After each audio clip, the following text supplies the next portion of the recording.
Russian troops shelled the Vinnytsia airport. Внаслідок ракетного обстрілу в район Гавришівки було попадання в військовий об'єкт. The enemy fired 8 missiles at a peaceful city, as Ukrainian President Volodymyr Zelensky informed.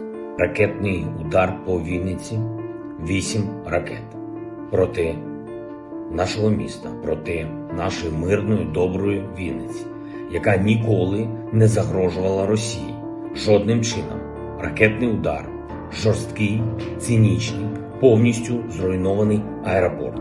Volodymyr Zelensky stated again that the sky over Ukraine has to be closed immediately.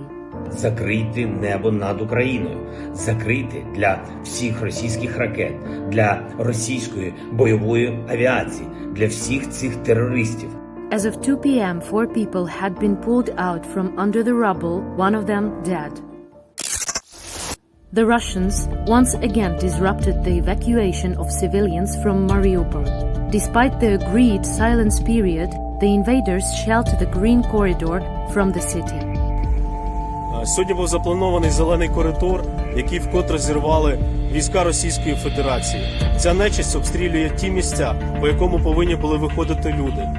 The fighters of the Azov regiment, police and local authorities asked residents to stay inside their shelters.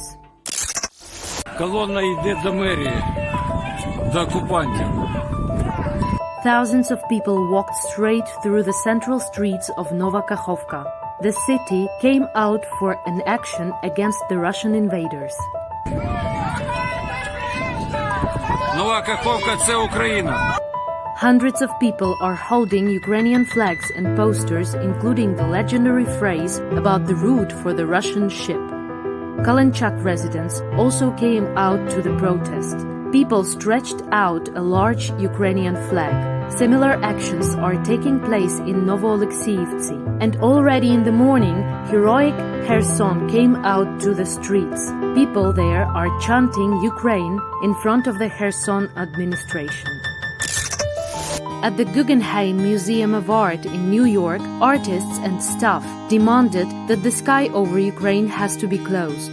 They organized a performance from all the floors of the museum. Hundreds of people launched paper airplanes on which they printed appeals to stop Putin. Europe is on the brim of a new nuclear catastrophe. This is Enerhodar city in Ukraine. The largest in Europe nuclear power plant is located here. Unarmed residents of the city came out to prevent the Russian occupiers from seizing the nuclear power plant. They understand that any damage to the plant will cause an environmental catastrophe, the next Chernobyl or Fukushima. It is no longer a Ukrainian issue. It is a possible threat for the whole of Europe and even the world. For the first time in war history, the Russian army has deliberately attacked a nuclear power plant. It is definitely an act of state terrorism.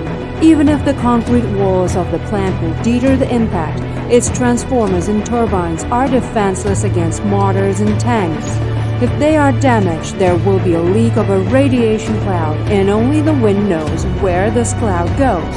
Ukrainians defend their land courageously, but their strength is limited. The Russian army acts like terrorists, shelling hospitals, maternity wards, kindergartens, and civil neighborhoods. Putin's army will stop at nothing, even if it means a nuclear disaster. We live in a global world. There are no walls of sanctions or money that will protect you from this disaster. The larger ecosystem of the region covers not only the Black Sea and multiple rivers that run through Ukraine, but also dozens of European countries that are less than 1,000 kilometers away. The outcomes of the possible tragedy will be catastrophic. They will last for decades and cost trillions of euros to overcome. While every Ukrainian is defending Europe with their bare hands from Putin's evil intentions, what does the world do?